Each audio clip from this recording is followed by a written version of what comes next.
Hey, everybody. It's great to be here. Proven Health Alternatives. I've got a superstar in Dr. Krista Burns. She is a posture expert. She is going to, without question, illuminate everybody on the ideas of posture. Dr. Burns, great to see you. Thank you so much for having me. Oh, it's been my pleasure. It's going to be a pleasure. You're going to straighten me out, so to speak. You got it. Yeah, so I'm excited to have a great conversation today. We're going to connect the dots between posture, longevity, and better health. Outstanding. So, you use the term posture. What does that mean? Yeah, posture is the structural framework of your body. It serves to keep your body upright against the ever-present force of gravity that's constantly pressing us down and forward. So our goal with our posture system is to keep the body upright. Now, chances are when you heard me say the word posture, just by hearing that word, you might have shuffled a little bit in your seat. You might have stood up a little bit straighter just because you heard that word. Now, posture, our goal is to be upright against gravity because when we're upright and when we're balanced in proper alignment, it allows our body to function at an optimal level. Now, there's many factors in our modern day society that brings us out of optimal posture. Now, what's really interesting about human posture, if you compare humans to other animals in the animal kingdom, then you'll notice that animals are down and forward. They're in a quadruped position. So they balance their bodies over four legs. Whereas human beings, we balance our entire massive bodies upright against gravity over a very small base of support, which is our 2 feet. And the reason we do this is by being in an upright posture, it allows us to navigate the world from an upright position where we can see in different directions. We can grab things with our hands. We can utilize our upper extremities in a more advanced fashion than other animals. And with the development of our upright posture, we actually had the development of the human superbrain, allowing us to think and function at an optimal human level, giving us that humanistic aspect. Now, one of the things that tends to get us as human beings, though, is that gravity, because it's always pressing us down. So as human beings, we have to design our posture to be beautifully resilient and upright. Otherwise, we become a product of our environment and we tend to go down and forward in this position. When you're in an upright position and you're upright against gravity, it actually protects the integrity of your internal organs. All the internal organs within your body, they need room for circulation, for space, for proper and optimal function. So when we're collapsed, we're putting more pressure on the organs versus being open and upright in a nice, resilient posture. Wow, there's so much to unpack there. That's great. So posture is a position in which you hold your body upright against gravity while standing, sitting, or lying down. The Exactly. ability for us to be on 2 legs versus 4 legs enabled us to have this human super brain, which is debatable in this issue. I got it. Um, what percentage of Americans have a postural fault? You know, it's amazing to see. A research study came out in the Journal of Epidemiology and Public Health, and this came out in 2021. And it was showing for school age children that right now, more than 70% of school age children have moderate to severe forward head posture. So, more than 70% had forward head posture, but already school age children, young children, had moderate to severe more than 70%. So, what is forward head posture? Forward head posture looks like this when your head goes forward in relation to your shoulders. So if you check the position of your ears relative to your shoulders, either translated forward or looking down in a flex position. And if we look at the prevalence of the impact among adults, we know that about 70% of adults experience neck pain and about 80% of adults experience back pain at some point in their life. So posture is a tremendous problem. In fact, we refer to it as a posture crisis. So 70% of people have neck pain, 80% of people have lower back pain. Obviously, they need to seek out a posture expert, correct? Most definitely. And we'll give So you some tips you can do at home today too. how did you decide? I mean, the numbers speak volumes, but how did you decide and why did you become posture expert? Yeah, my journey started from a young age. I was a young girl with a dream of going to the Olympics. I started mogul skiing when I was very young. I was competing by the time I was 10. By the time I was 12, I was competing in junior national championships. When I was 14, I was competing in national championships. I was on ESPN, Outdoor Life Network. I was featured in USSA as an Olympic hopeful for the United States. And fast forward at 18 years old, it's the morning of US ski team selections, the competition that's supposed to make my career. And I'm standing at the top of the course. I'm really excited for my run. I'm supposed to get selected to go on and ski World Cups. And what I didn't know that day is that that would be the last competition of my career. I Mm. suffered a spinal injury that day and I never finished my run. And I remember getting to the bottom of the course and I'm crying and I'm so frustrated. Not only was I in pain, which was severe, but just it didn't go how it was supposed to. I was supposed to do a great job in the competition. And not knowing all of my healthcare options at the time, I listened to the person who I really trusted at the time, which is my coach. And he said, "Don't worry, we have a good solution for you. You don't have to get back surgery. We have another conservative route for you that you can utilize, and you'll be skiing again in no time." So I said, "Great, let's do it." So what I would do is I would fly to another state and I got injections in my spine under anesthesia for 8 weeks in a row. And I'm 18 years old at the time. And so I'd go under anesthesia, I'd get injections throughout my spine. When I woke up, I felt like somebody had taken a staple gun to my spine. The pain was so intense and severe. And fast forward after doing this for 8 week intervals, not only could I not ski, but I could barely walk. Every time I bent forward to put on my shoes, I would yell out in pain. I had visual bruising that lasted on my spine for 2 years post injections. I lost sensation in my lumbar spine. And meanwhile, I literally watched my Olympic window pass me by. And so at that point in my life, it was really the turning point, where one door closes, another opens. I became obsessed with this thing called back pain. It didn't make sense to me how a young athlete dedicated to becoming well couldn't overcome something so common as back pain. I mean, 80% of people suffer from it. And so from that point, I became dedicated to natural solutions to help change people's physical bodies. Because what happened is if we looked at my x-rays, if you looked at my hips, they should have been in alignment like this. One was up here and the other one was down here. It doesn't matter if you take a pill. It doesn't matter if you get an injection. If you don't correct the position of the body, you'll continue to have ongoing altered biomechanics, which can lead to different signs and symptoms for different people. And it's not just the hips. You may have misalignments, for example, in your neck or within your back. And that can lead to ongoing problems. And so fast forward, I went to chiropractic school for my first doctorate degree, got my second doctorate degree. And then after that, I founded a company called the American Posture Institute with the goal that no other person would miss out on their dreams because of something so common as back pain or posture related issues. So fast forward, I'm the founder of the American Posture Institute, and I'm honored to be speaking with your audience today about the importance of good posture for longevity, better health, and living a pain-free lifestyle. Wow. One, I didn't know that about you. Two, sorry. And three, it's amazing if we can take a break just for a second. You and I both, we see each other all the time on the speaking circuit, and we always talk to chiropractors, medical doctors. And what we found that's interesting, or our commonality with chiropractors, is something happened in their life and they were touched by somebody else. And that's why they wanted to do it and replicate it over and over and over again. And it's sort of our mission statement slash credo. So clearly yours is compelling. How long did it take you to correct the asymmetry in your hip joints? That's a great question. So, if I'm honest with you, the entire time I was going through school, I was still in chronic pain. And I thought, my gosh, I have to heal myself. How can I heal others until I heal myself? And so, right after graduating from school, I actually moved over to Italy and started a practice over there. And my practice became like a laboratory. I would test new things. I'd go to a seminar. I read 1,000 research studies. I went back and read through all my textbooks from school. And I just put together the information and I would try new things. We'd try whole new systems and new ways of taking care of patients. And I was testing this with patients. And then what was phenomenal is we were seeing phenomenal results with postural correction.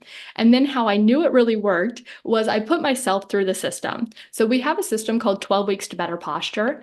And so I became a patient of my own system. And I would walk in the front door of my office. My partner, Dr. Mark, would give me my adjustments, my spinal alignment treatments. I would do the exact same rehabilitation I was recommending to patients. I did in-office rehabilitation, at-home rehabilitation. And in 12 weeks, I overcome chronic pain that I had had for about 20 years.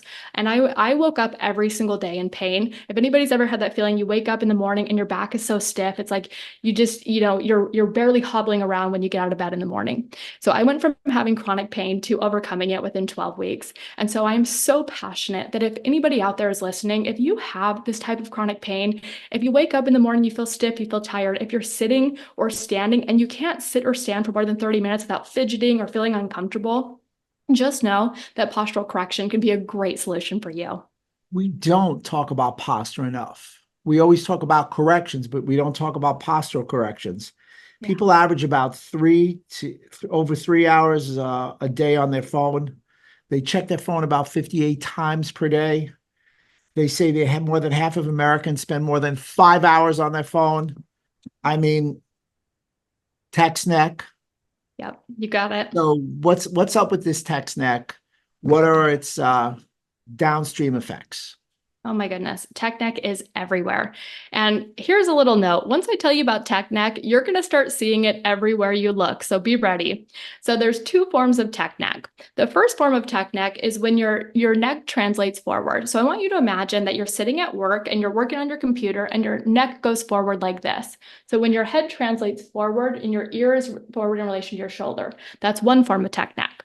The other form of tech neck is when you grab your smartphone, like you just did, Dr. Rob, and you look down to check a text message and you have that flexion. And again, your ear is forward in relation to your shoulder. That's going to be our key landmark to check for.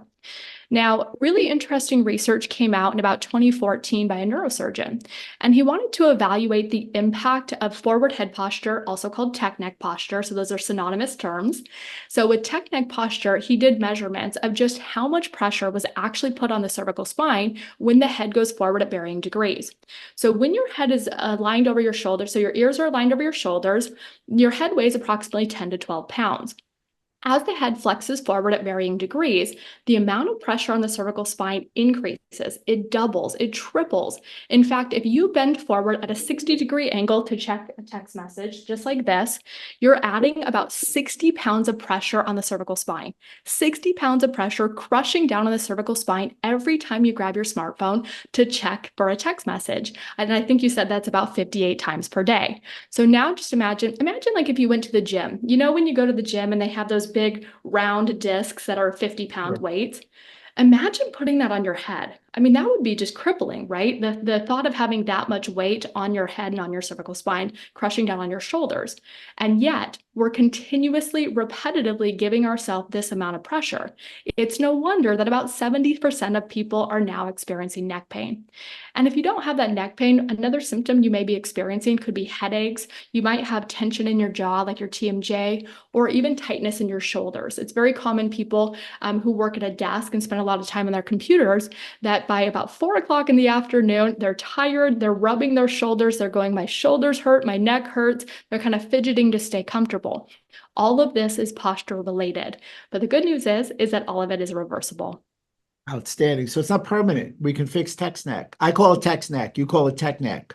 Yeah. And the reason is Same. every time I'm trying to talk to a patient, they're trying to text. Yes. My wife and I were in a coffee shop, just enjoying a conversation. There were two people on some, I guess, a date, and it was a little loud, and they were texting each other. And now I can say to myself, 60 pounds. Wow, that's some weight. That must be some date. That's amazing. So there's things that are called like postural distortion patterns, which really speak to tech neck. There's pronation, there's lower and upper cross syndrome, there's the layer syndrome. Yonda made a big deal about that, did a great job. Could you elaborate on that and explain what that means to the average watcher? Yeah, absolutely. So postural distortion patterns are going to be global posture patterns of your body. Ideally, what we would like to see is that you're in proper alignment from right to left, as well as from forward to back, from anterior to posterior. Now, when we have a postural distortion pattern, it means that our body has gone away from normal, okay? Now, some very common postural distortion patterns, and I'm going to say I see this in about 80% of people coming through our doors. The most common postural distortion patterns that I see is forward head posture, again, ears going forward in relation to the shoulder, rounded shoulders, okay? And then notice as my shoulders go forward, my chest drops and I have an increased C-shaped spinal curvature. So I have an increased curvature here of my spine. Now this is called postural hyperkyphosis. So we have forward head posture, shoulder anteriority, and postural hyperkyphosis. Now that's what that looks like from the upper body. That's also referred to as what's called upper cross syndrome. Now, upper cross syndrome means that as the bony skeleton moves out of place, we're inhibiting and we're facilitating muscles as more so or less so, meaning some muscles become weakened and other muscles become hypertonic or overutilized. So these muscles here in the front, so imagine, and you guys can do this at home with me so you can really feel it. If you roll your shoulders forward, you can feel that you're more compressed here in the anterior chest cavity. So these muscles here, called your pectoral muscles, these become really tight. And then when you go to stretch out, you feel a nice stretch here across your chest. Now, also, we have weakness of the muscles that support the cervical spine. And then we have tightness and so we have tightness also of the trapezius muscles. Those are the ones that you feel like you have to rub often. So these are going to be our trapezius muscles. They get really tight. We have a weakness of our cervical muscles. And then here's what's really important is when I'm down and forward like this, that increased C-shaped spinal curvature, I'm having lengthening of the muscles of my spine. And when it lengthens, it means they get weaker. So you want to be in upright posture and you can move your body into that position, but the muscles of the back have become so weak that it's hard to maintain it. So you sit up straight while you're thinking about it, then you get back to your work and you go right back into this position. So one of the things that we recommend is we do stretches of the anterior chest cavity. So we stretch the pecs to open up the chest cavity. And then we recommend doing strengthening exercises of the muscles of the back that support the spine so that we can build what we call postural fitness so that we can maintain our body upright against gravity. Because one of the things we have to remember about posture is your posture muscles are endurance muscles. So within our body, we have power muscles and we have endurance muscles. Now, our power muscles, those are the ones we go to the gym and work out. Those are kind of our mirror muscles, right? Things like our quadriceps, and we like to work out our biceps, and those are big, strong muscles. And it allows us to run really fast if we need to sprint somewhere. It allows us to pick up a big load. But our posture muscles are pretty different. Our posture muscles are more internal, and they're designed to withstand gravity for 24 hours a day, 7 days a week. So, for example, we can't hold a bicep curl for 24 hours. Our arm would fatigue. It's not designed for that. However, we have these deep internal muscles of our core. So our core musculature, I'm sure you guys have heard the core before. Now, okay, Dr. Rob, I have to stand on a soapbox here for just a minute about core activation. So the fitness industry, the magazine covers have led us to believe that the rectus abdominis, those six-pack abs, are our core muscles, okay? Now, don't get me wrong. Having nice, ripped out rectus abdominis muscles looks great in a bikini, looks good on the beach, and that's important. You can work out those muscles. But if you go one layer deeper, that's where you find your real core. And your core is what stabilizes you upright. Because we have to realize that the rectus abdominis muscles, they pull the body down and forward. That's why you do crunches and sit-ups to work your abdominals, your rectus abdominis. But if you already have this posture, the last thing you want to do to strengthen your core is more flexion. We want to get you upright. So if you go one layer deeper, there's a muscle called the transverse abdominis. Right. And this transverse abdominis is called the inner corset. And when we strengthen this muscle, what it does is it cinches in. So it cinches like this. And if it cinches, you become more upright. So when you do exercises like a plank or a side plank that doesn't require you going into more flexion, then you can really strengthen your true core musculature while maintaining great posture. The last thing that we want is you have your tight rectus abdominis, but you look like this in a photo, right? We're talking about longevity. And of course, one of the great effects of good posture is looking great and feeling great as well and feeling confident. I love the explanation about the core and the transverse abdominis, which really speaks to, hopefully we're in alignment on this, McGill. And he's bracing the 360-degree co-contraction going around where the transverse abdominis tries to activate the obliques. So like you said, a corset. So many people think it's just, your rectus abdominis, your show abs, your six-pack, eight-pack if you starve enough. But we used to call it there's go muscles and there's show muscles. So the corset's a go and the rectus abdominis is a show. Love that. Can poor posture negatively impact pelvic floor and pelvic floor dysfunction? Mm-hmm. Yeah, there's a direct correlation. There's a lot of literature supporting that patients who have dysfunction with the pelvic floor, which kind of the classic patient with that is going to be, for example, a middle-aged woman after, postpartum after having a baby. And that can be very frustrating. The worrying about leakage as well as, just having spotting when not ready for it. And if we look at the literature, what it shows is that pelvic floor dysfunction is very much associated with what's called an anterior pelvic tilt. I know that's kind of a medical term. Let me explain that. So imagine your two hips right here. In fact, if you take your hands and then just place them on your side, you can feel a shelf of your hip. So where that shelf of your hip is, that's called your iliac crest, the top of your hips. Now, they should be pointed upward. What can happen when they tilt forward is we have an increased curvature of our lower back. So I'm going to move my camera down just a little bit so you can see. So and move my arms up. So as the top of my hips tilt forward, then I end up having an increased curvature of my lower back. Okay, so instead of being here in neutral, my hips tilt forward, and then I have an increased what's called lumbar curvature of the lower back. And when we have that increased curvature, then this results in dysfunction of the muscles. So I talked to you about the core with the transverse abdominis. Here's what's even more interesting about the core. The core actually consists of 4 primary muscles. We have the diaphragm, which is our primary muscle of respiration. We have the transverse abdominis, which is going to cinch us in to make us look upright. And then we also have the pelvic floor. So pelvic floor are actually core muscles. And then you have these muscles called the multifidi in the back that support your spine. And so when you have a weak core, you actually have weak pelvic floor muscles. And one of the things that's directly associated with is the position of the hips or the pelvis.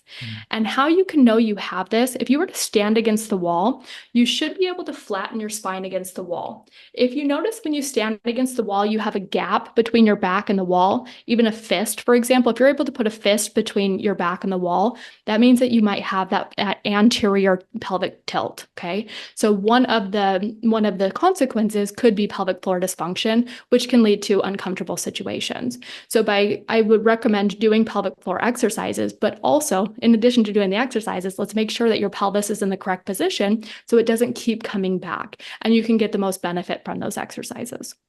So poor posture can negatively impact the pelvic floor. Yeah. I got a couple of things I want to share with you. We'll do a little rapid fire. You ready? I'm going to do a ton of rapid fire. Increased pressure of the abdominal puts pressure on the bladder from pelvic floor. Yay or nay? Yay. Muscle imbalances, pelvic floor. Yes. When there's abnormal posture? Yep. Absolutely. Yes. Shallow breathing. Yes. I have a good example to follow on that. Okay. So poor posture can lead to a number of health issues. Back pain? Most definitely. Headaches. One of the most common. Yep, definitely headaches. That forward head posture, definitely for headaches. And I want to go into detail on this when we come back. Digestive issues. Yes, most definitely.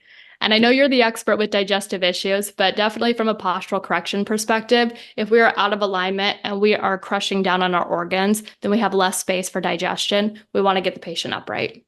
And then follow the rest of your advice of what to eat and how to eat it and when to eat it and how to supplement. You know, it's really funny to take a break for a second.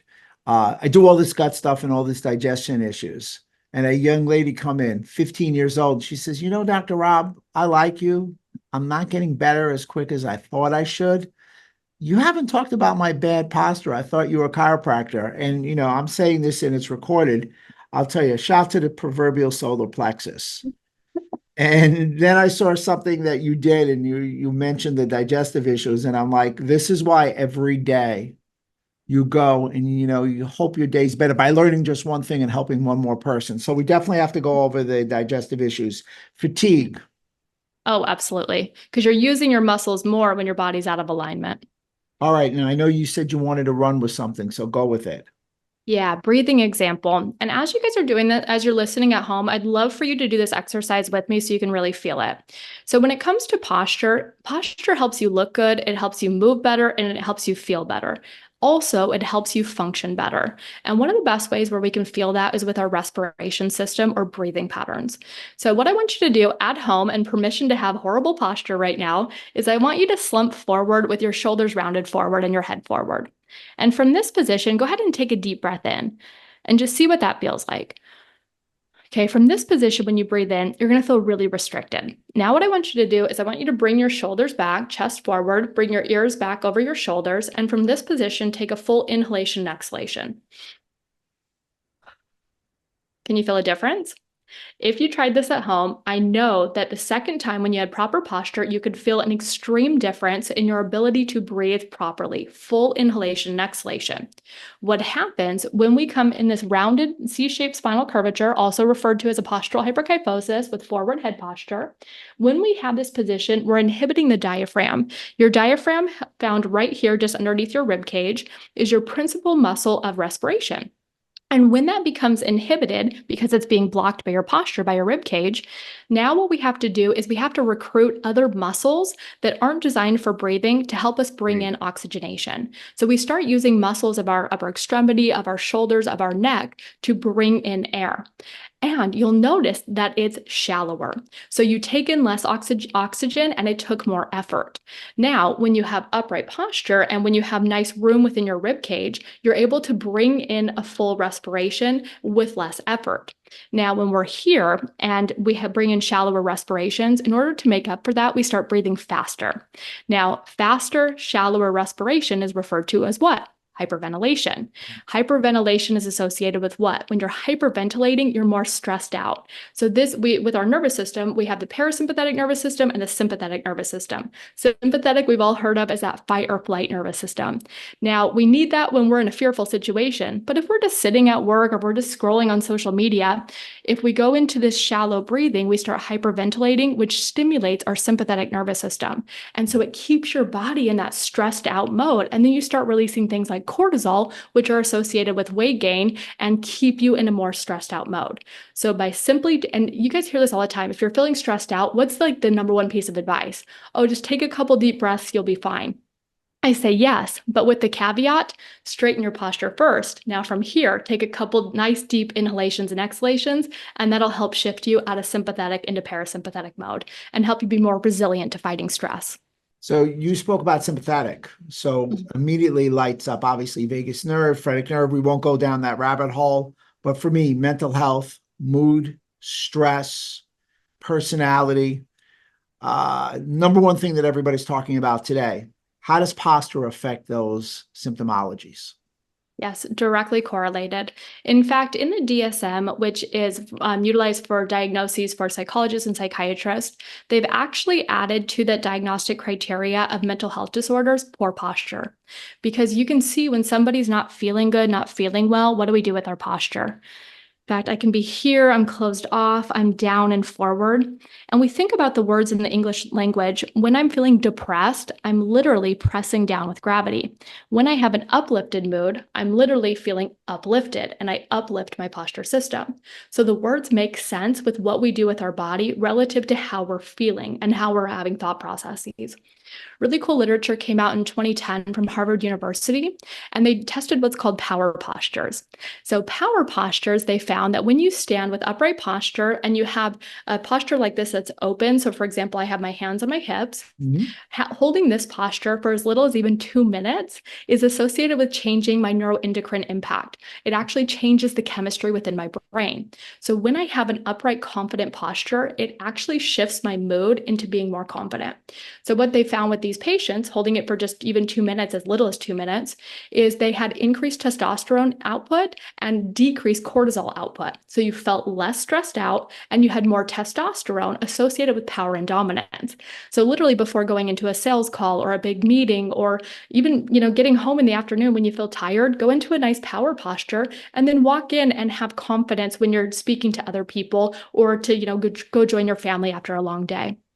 Another really cool study came out. So that was power posture, which is just phenomenal. So if you're ever feeling lack of confidence, lack of energy, just put yourself in a power posture and it'll really stimulate good energetic posture. Another cool study came out from a colleague of mine, Dr. Eric Pepper. It came out of San Francisco State University. And they tested 2 groups of students, university students.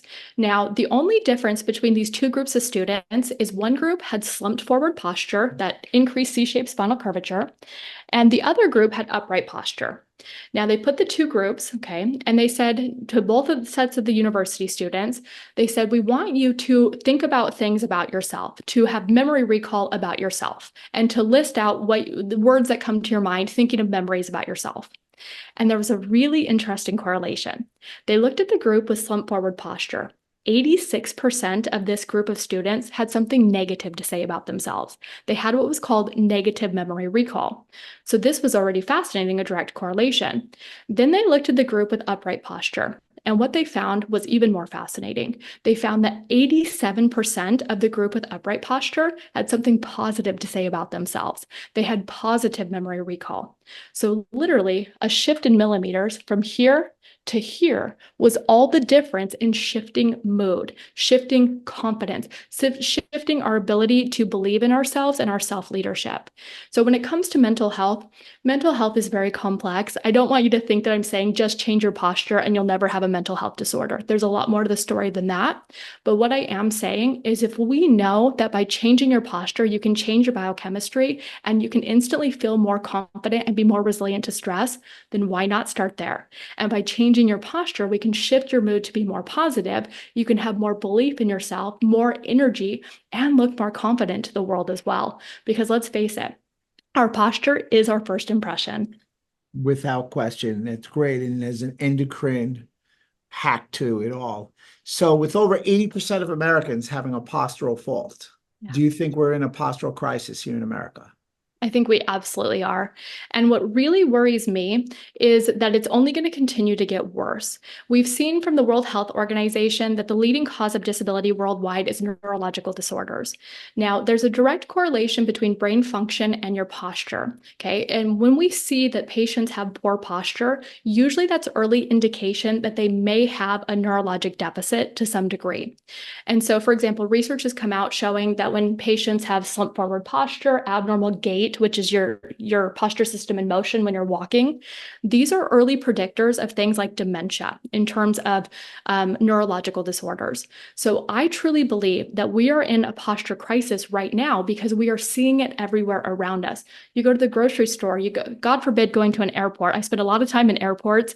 Posture that I see in airports, it's terrifying. People are, bent forward, they're laying to the side, they're just in these horrible postures that they're maintaining. You see it at schools, you see it at work, you see it everywhere around you, this abnormal posture. This is directly correlated to things like breathing problems, balance problems, neurologic deficits. It's associated with chronic pain.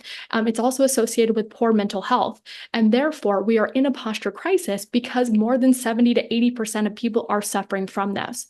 So one, again, it's not the only factor to consider in health by any means. It's just one of those common denominators, things like diet, exercise, good posture. When we focus on this common denominator, we can help improve the function of so many people out there who are otherwise struggling.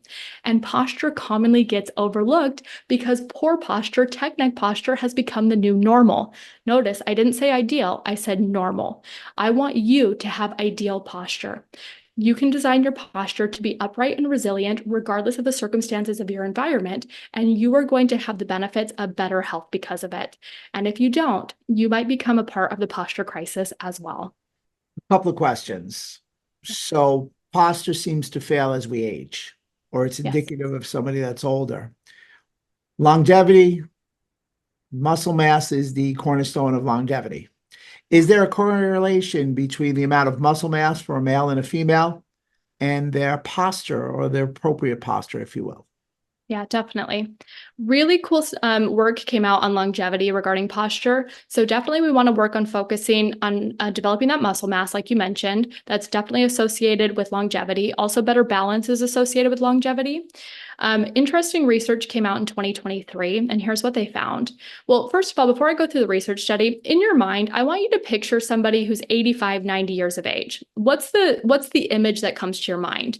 Do you picture somebody who's bent forward, right? Maybe they're even walking with a cane. Okay, so this is what we think about. Now, I like to use the term postural aging. Postural aging doesn't necessarily mean how old you are, but how old your posture is, meaning how far it's gone into that flexion. And one of my goals at the American Posture Institute is to reverse postural aging so that we can have more longevity. So a research study came out in 2023. And this was actually a reproducing of a study that came out in 2005. So in 2005, they started to notice that when people have this hyperkyphotic position, the increased C-shaped spinal curvature, it was associated with early mortality, meaning a shorter life. They reproduced the study in 2023, and they found that when you have abnormal posture, when you have stooped forward posture just like this is associated with things like osteoporosis, so low bone mineral density, low muscles, as well as increased amount of falls, which can be suffering an injurious fall, and decreased mortality. So increased early mortality, meaning dying earlier. So again, posture is not the only thing to consider with mortality. However, we do know that from the research that's been reproduced multiple times from multiple sources, that when you have this slump forward posture, this directly impacts the function of your body. It's also correlated to a neurologic decline. Then this is associated with early mortality. And again, when we look at neurologic diseases, you look at things like Parkinson's, okay? This is classic Parkinsonian gait and posture, where your eyes are looking forward or down and forward, your neck is forward, and then when you walk, you have this slump forward gait. That's how one of the diagnostic criteria for a fully advanced neurological disorder. So truly, when we see postural decline, it is the early onset of a cascade of negative ill health effects, the worst being early mortality. Now, what really scares me, Dr. Rob, and I'm on a mission to help reverse this. I want everybody who's listening, you got to stand with me, especially if you're a parent for this one. So one of the things I say all the time is, why does pediatric posture mimic geriatric posture? I asked you to picture in your mind what an 85, 90-year-old person looks like. And likely what came to your mind is you pictured this, okay? Now, I want, if you're a parent, watch your child while they're on their smartphone or their devices, their tablets, their iPads, and watch how they look. Because chances are, when they're on their smartphone, they look just like this. And so if we need upright posture for better neurologic development, and this is associated with postural aging, and postural aging is directly correlated with early mortality, then what are we going to see of the next generation? If I had a crystal ball, I would say even more neurological disorders, a lot more chronic pain, and people suffering from preventable chronic disorders. Okay, so it comes down to that education component, which is why I love doing interviews just like this. I love being able to speak to audiences just like yours, who are ready to stand up for their family, for themselves, and take action on behalf of having better health. And so what I want all of you to do is do an at-home posture check. I'll show you how to do that in a few minutes, and then check your family too, because it's not just you, it's probably the kids. And we want them to grow up with having good upright posture, not this slump forward geriatric posture while at a pediatric age. Those are those heavy backpacks that are about, what, 60 to 80 pounds, with all those books that the kids need to carry around at 8 years old. I mean, that is without question horrific. School just let back in where we are as we film. You made an offer. Everybody now wants to check their posture. What can somebody do who's watching now to check their posture and see if they have a distortion at home? Yeah. So one of the first things that you can do is do the test like I talked about for your lower back. I want you to stand against the wall. And when you stand against the wall, see if your head goes forward and if your low back has a gap between your back and the wall. So we should see that you can flatten your spine against the wall. If you struggle to flatten your spine against the wall, chances are you have that forward head posture, that anterior rolling of the shoulders, and then you have that tilt of your hips or your pelvis. Okay, so that's number one. The other thing you can do is you can have somebody take an image, take a picture for you, and have them stand and take a full picture of your front and then from the side. And what I want you to do is follow these prompts. The person's going to take your picture. You're going to close your eyes. You're going to take a deep breath in, deep breath out. And then when you breathe out, have them take the picture.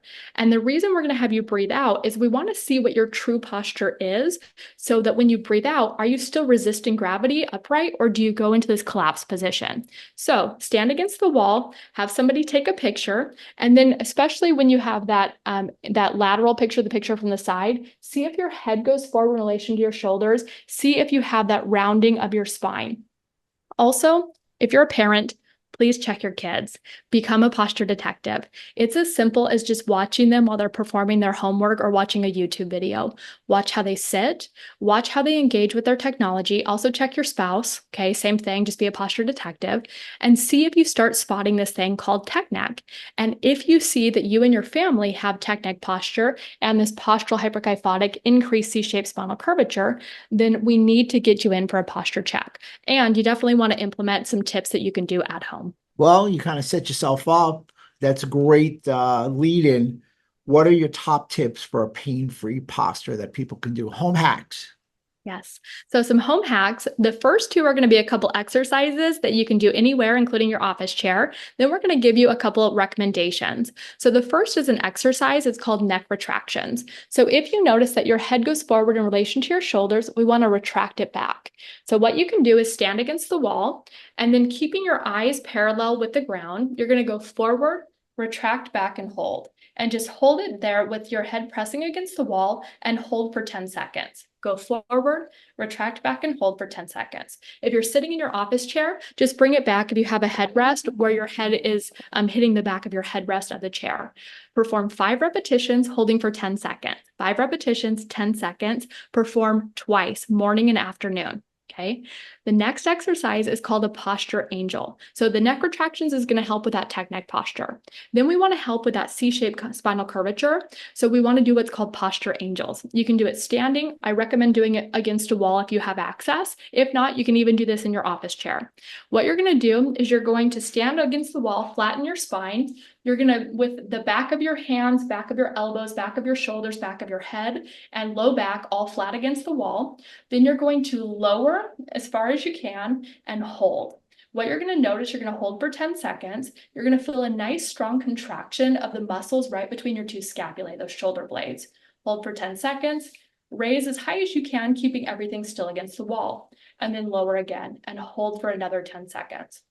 So neck retractions and posture angels, 5 repetitions, hold each repetition for 10 seconds. What you'll notice just by performing those, you'll feel like your neck is straighter in relation to your shoulders, and you'll feel like your shoulders come back and you have nice activation of those back muscles that otherwise become weak when we're slumped forward. Okay, so tips number 1 and 2 is neck retractions and posture angels. Tip number 3 is called a posture break. Now, a posture break, you're going to perform for 30 seconds every hour of your workday, or for your kids, 30 seconds every hour of their school day. And we can perform this one together as well while you're watching at home. What I want you to do is bring your arms out. Your palms are going to be facing forward. Now, from here, you're going to press your chest forward and drop your head back. And you're going to hold for 30 seconds and just take nice inhalations and exhalations. Hold, hold, hold, hold a nice posture break. Good. Now, what you're going to notice is twofold. When you perform the posture break, after performing it, you're going to feel like you have better posture instantly. You're going to feel a nice stretch here across the anterior cavity. You're going to feel like you have better posture, and you're going to feel like you can concentrate better because your posture is directly correlated to concentration. Now, an example of that, if you ever start to fall asleep, your posture kind of does this. If you want to wake up, what's the first thing you do? You bring your body upright. Okay. When you're tired, you curl up in bed. When you're ready to wake up in the morning, you stretch up and extend. So inherently, we know that our posture is associated with our level of alertness. So while at work and school, if you take just 30 seconds every hour of your workday, which is just 4 minutes total throughout the day, then you'll feel more alert when you go back to your work. So you'll feel like you have better posture, you feel more stretched out, and you feel like you can concentrate better. And what's cool about this is we're going anti-gravity. So instead of going down and forward, we're reversing that, going anti-gravity and holding a posture break for 30 seconds. Okay, right. That's tip number 3. So we've got neck retractions, 5 repetitions, hold for 10 seconds. Posture angels, 5 repetitions, hold for 10 seconds. Posture breaks for 30 seconds every hour of your work or school day. Now, number 4 is bringing devices up to eye level, okay? Now, this includes your computers, your iPhones, as well as your tablets. Now, you're going to go, Dr. Krista, this doesn't make sense. I can't keep my arms up like this to check my text messages. What I want you to do instead is I want you to bring your elbows in close to your body. And then from here, with your elbows supported so your arms don't fatigue, now from here, you're able to check all of your messages without compromising your whole posture system and looking down. So we're avoiding tech neck, but we're still saving your arms and your fingers. So support your elbows in close to your body and bring that device up to eye level. Fabulous. Now we've also got to bring our computers up to eye level because we spend a lot of time looking down typing. So notice that I'm standing right now as we're communicating. So I'm looking at my computer, but it's at eye level because I was able to bring it up with a standing desk. Now you don't have to go out and buy expensive equipment unless you want to. It is a good investment for long term. But if you just want to bring your device up to eye level without buying a new desk, you probably have an Amazon box lying around, or maybe even an old textbook from college. grab that Amazon box. They come pretty frequently to my house. I know I have an extra couple. Just grab that Amazon box, put it on your desk, and then put your computer monitor or your laptop underneath it. And then do the best that you can to either look straight forward while seated or stand up as often as possible so that you have direct eye contact with your computer instead of looking down and forward. Okay. And then tip number 5 is going to be to have an active workspace. So when it comes to activity levels, there's a ton of research supporting that we spend way too much time in a sedentary posture, sedentary meaning seated. And what they found is also being seated too many hours per day is also associated with early mortality. So we combine that with poor posture, and now we're setting ourselves up for failure for long term. So what we need to do is get you in good posture while working. And on top of it, if you have an active workspace, you're going to increase your metabolic capacity throughout the day. So what that means is with an active workspace, an ideal ratio to work towards is standing 3-to-1 versus sitting. So if it's a 60-minute hour, for standing for approximately 40 minutes and sitting for 20. Now, if you've been sitting a lot recently, just start increasing incrementally so you don't get burnt out, but start increasing the amount of standing within each hour. And what they found is that this helps you not only lose weight, but have a higher activity level. So having a sit-stand capability workspace means that you could have a standing desk, or when you can stand and do things like meetings, or stand to take phone calls and walk around and pace and have more activity throughout your workday. Another thing I highly recommend is an active sitting solution. So an active sitting solution is, for example, sitting on an exercise ball. You guys have probably all seen those exercise balls that you can see in the gyms. Now, sitting on those are excellent. You can also use what's called a posture cushion. So if you can't bring a big old ball to work or to school for your kid, what you can do is get a posture cushion, which is a disc that you just place on any chair, and then it simulates or emulates the same effect that you get with an exercise ball. Now, let me explain why that's so beneficial. When you plop down in an old chair, you plop your body down. It doesn't matter how bad your posture is. If you're leaning to the side, you're leaning forward, you're slumped down, you're sitting low, that chair will hold your body upright against posture. You're literally outsourcing your body to the chair. When you replace that with an unstable surface, such as an exercise ball, when you sit down, if you get lazy with your posture, you can actually roll off. Now, this is actually a good thing neurologically, because if we start to move, our brain will save us. It will activate what's called our vestibular system to right the posture system back centrally. So now you're active during your workspace because by sitting on an unstable surface, posture cushion, or an exercise ball, you're engaging your core muscles and you're literally using your brain, a part called the vestibular system, to right your posture system throughout the day. Instead of outsourcing your brain to your computer and outsourcing your body to your chair to do all the work for you. So it allows you to engage your posture system throughout the day. So I'm going to go through a quick review because we went through a lot there. So number 1, neck retractions to reverse forward head posture, 5 repetitions, hold for 10 seconds. Posture angels, 5 repetitions, hold for 10 seconds. That's to reverse that C-shaped spinal curvature. Taking posture breaks, 30 seconds every hour of your workday. Go anti-gravity so you feel nice and stretched out, have better posture, and you can focus better. And then bringing those devices up to eye level, both your smartphones as well as your computers, bring those up to eye level so you're not looking down all day. And then active workspace. So getting a sit-stand capability workspace, and while you're sitting, have an active sitting solution so that you're engaging your posture system and your posture muscles throughout the day. Fabulous. Now, we talked about this before. You're going to make a list. We'll put it in the show notes so everybody has like a little take-home piece of paper of those 5, because they're going to want that. Absolutely. And everybody will be asking me for them, and I want you to explain. Are there any videos that you have that are associated that we could tag along? Yeah. Fabulous. Yeah, definitely.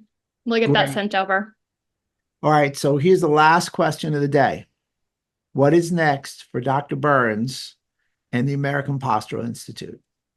Well, we're very excited. We're actually in the process of opening another center, it's called the Posture Clinic, a new posture, state-of-the-art neurorehabilitation and postural correction center in Tampa Bay, Florida.